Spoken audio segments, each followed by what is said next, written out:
You are lying in your tent, or your hammock, or your car, alone. It is 2 in the morning and the forest is doing what forests do at night. Wind, insects, the occasional crack of a branch that you tell yourself is an animal settling or a tree cooling or nothing at all. And then something changes. Not dramatically. Not with a scream or a crash. Something small, something slightly wrong. A branch crack from too close nearby.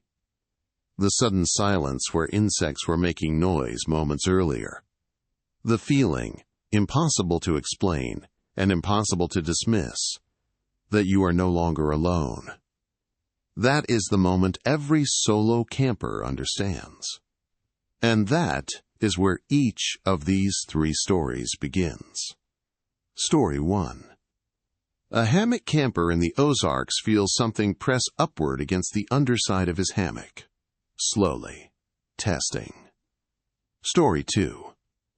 A woman camping alone in Utah hears tapping on the roof of her vehicle at midnight. Patient. Rhythmic. She leaves the area. When she returns the next morning, every car at the site has a handprint on the roof. The fingers are too long. Story 3. A bikepacker in Vermont watches his bike light activate by itself and slowly redirect into the woods. He follows it. What he finds is not what most people would expect from this channel. It is stranger than that. 3 people camping alone. 3 nights that cannot be explained. This is their account of what happened. Story 1. The hammock. There is a particular vulnerability involved in sleeping in a hammock. You are suspended above the ground. That feels safer at first, until something reminds you that being above the ground only matters if the thing you are worried about cannot reach upward. Marcus had been hammock camping for 4 years. He regularly camped alone in the Ozark National Forest in Arkansas, usually for several nights at a time, usually within the same general region that he knew well. He was comfortable alone in the woods in the way only repeated experience allows. He understood the sounds. He understood the rhythms. In August of 2022, he camped in a wooded hollow approximately 6 miles from the nearest trailhead. His hammock was suspended between 2 large oak trees about 4 feet above the ground. He finished setting camp in the late afternoon and was asleep by 10 p.m. He woke at approximately 2 in the morning. He does not know what woke him.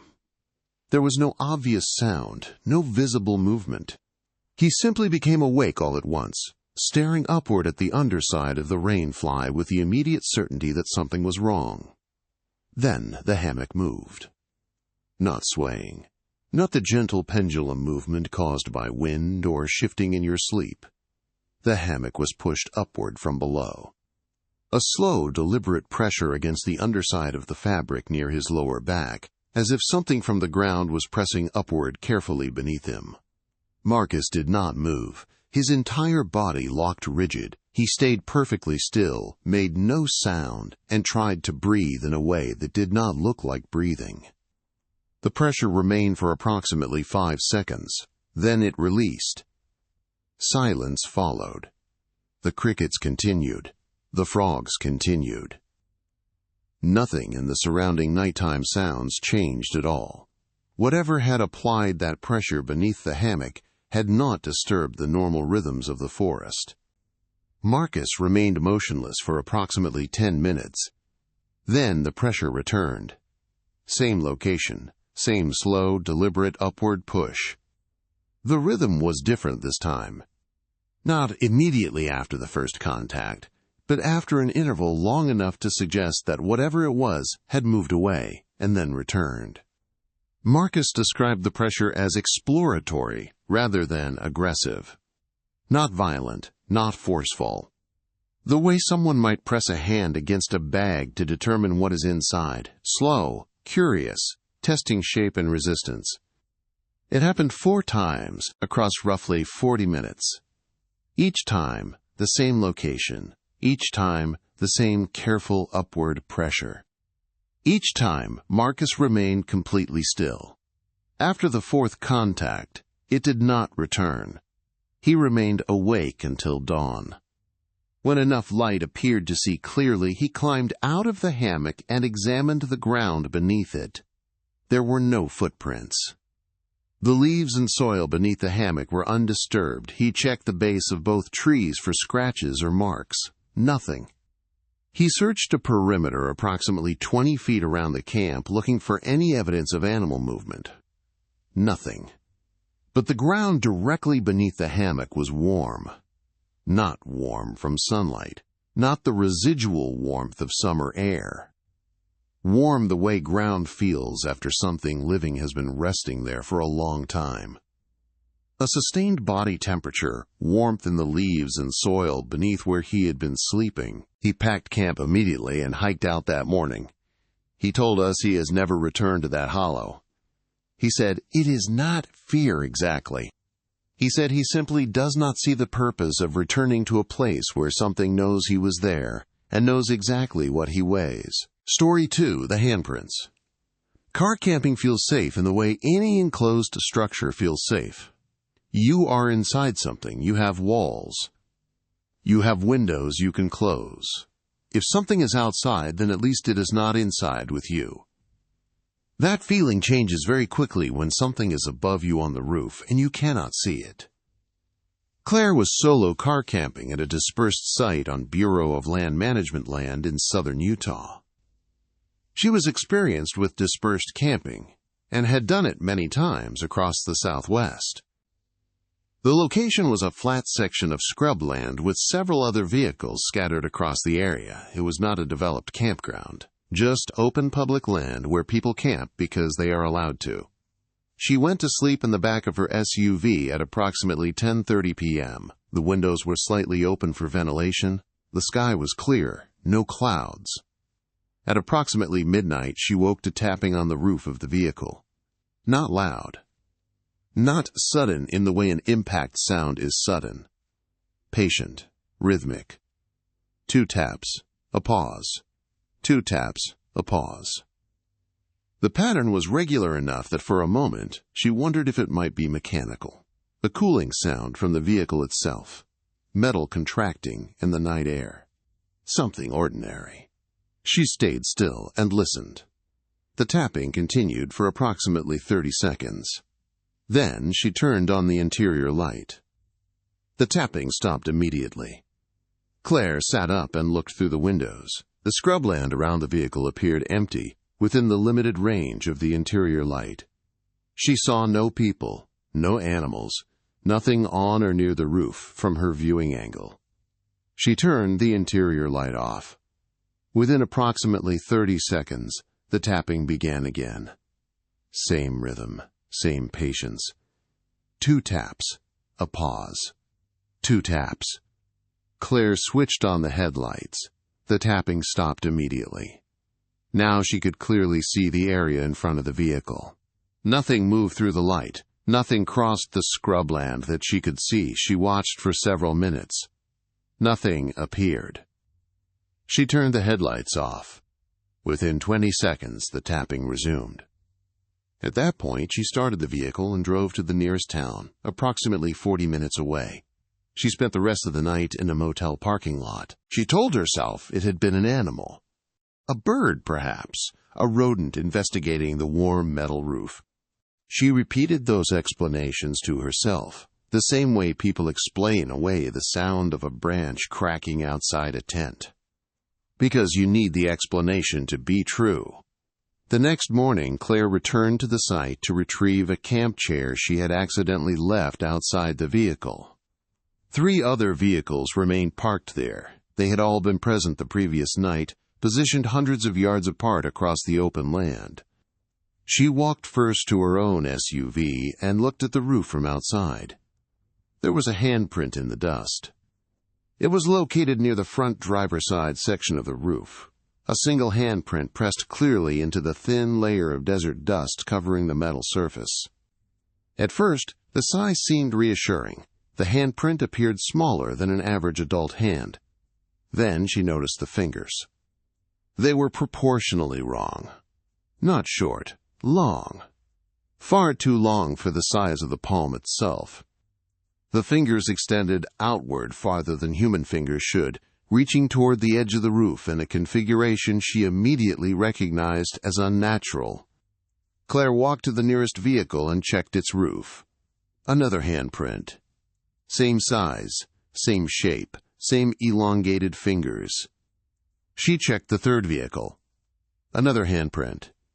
Every vehicle at that dispersed site contained a single handprint on the roof. Same dimensions, same impossible finger length. The vehicles had been parked far apart from one another across open desert terrain while people slept inside them. No one reported hearing movement during the night. No one saw anything at all. Claire photographed the handprints. She later showed the photographs to us. We are not going to describe those images further because we promised her we would not. What we can say is that the photographs looked exactly the way she described them. And after viewing them, the person who operates this channel placed the phone face down on the desk and did not pick it up again for several minutes. Story 3. The Light in the Woods. Most investigations on this channel involve something in the wilderness that watches, follows, mimics, waits, or tests human beings. Across 15 investigations, one rule has remained consistent. Whatever is out there does not appear interested in helping people. This story breaks that pattern completely. And because of that, it may be the most unsettling story we have received. Ryan is a long-distance bikepacker. He rides fully loaded touring bikes across remote routes for days or weeks at a time, camping wherever he stops for the night. He has traveled through isolated sections of the West, the South, and the Northeast, often alone, and often far from mapped routes. In October of 2022, he was riding a solo route through rural Vermont. The route followed a combination of gravel roads and dirt tracks through heavily forested hill country. At dusk, he established a wild camp beside a stream in a flat section of woods approximately a quarter-mile from the nearest road. He leaned his bike against a tree near the tent, exactly the way he always did. He was asleep by 8 p.m. He was exhausted from a long day of riding. At approximately 9:30, he woke because there was light inside the tent. His bike light was on, the front light, a bright, rechargeable unit that he distinctly remembered switching off before bed, was shining through the trees from where the bike rested against the trunk. His first assumption was equipment malfunction. The button on that model could occasionally activate if bumped accidentally. Ryan climbed out of the tent, switched the light off, checked the button carefully, and returned to sleep. Approximately 20 minutes later, the light activated again. Ryan climbed out a second time and switched it off. This time he deliberately pressed the controls several times to confirm it was completely powered down. He returned to the tent.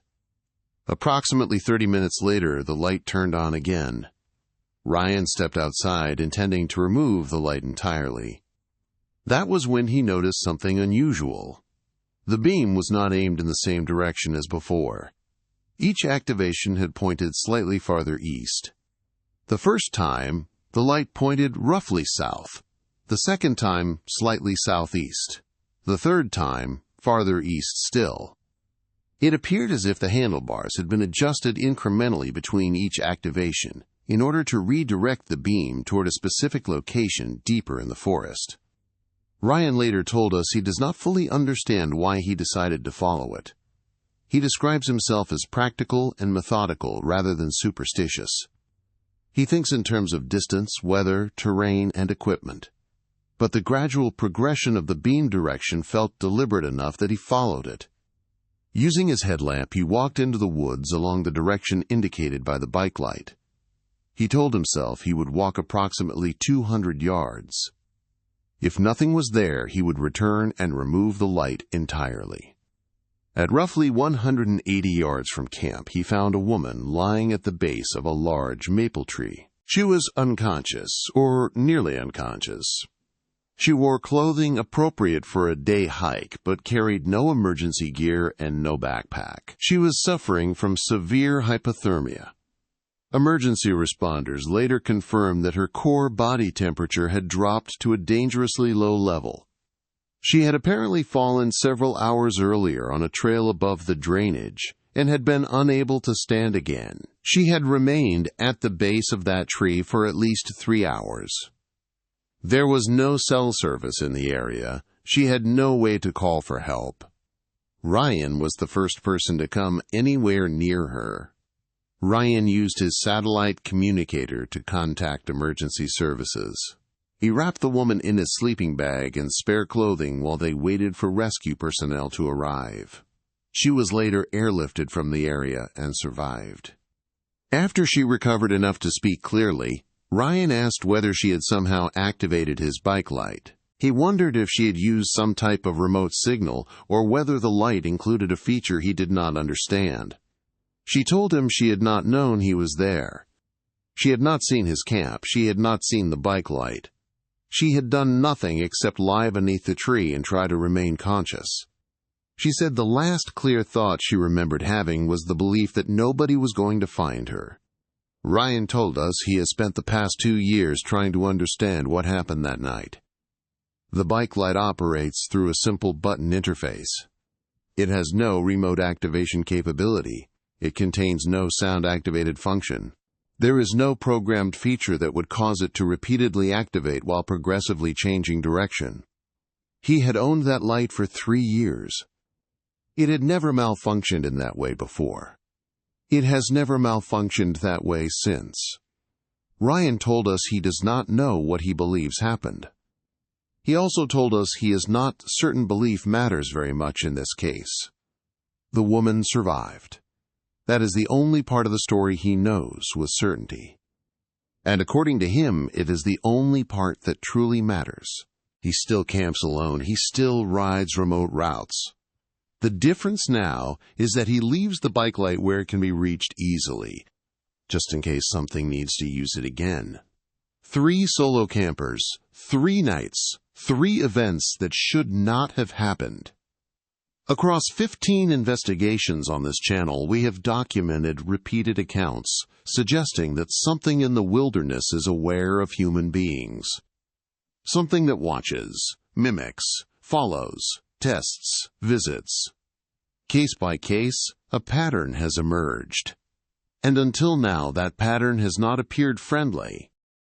Then Ryan walks into the Vermont woods, following a light that should not have turned on, and suddenly the pattern becomes more complicated. Maybe these are different things entirely. Maybe whatever pressed upward beneath the hammock in the Ozarks is not the same presence that redirected a bike light toward a dying woman in Vermont. Maybe the wilderness contains more than one kind of awareness, more than one kind of intelligence, more than one purpose. Or maybe it is the same thing. Not hostile, not helpful. Simply present, curious, occasionally useful for reasons human beings may never understand. We do not know. And we are not going to pretend that we do. If you camp alone and have experienced something you cannot explain, we want to hear your account. This is especially important if the experience appeared to help you rather than harm you. You can submit your story to the email in the description using the subject line, Solo Camping. Subscribe. We post every Monday, Wednesday, and Friday. And if you are out there tonight alone in the woods and something begins to feel slightly wrong, pay attention. It may be nothing. It may be something dangerous. Or it may be something attempting to show you where you need to go. Ryan followed the light. And because he did, she lived.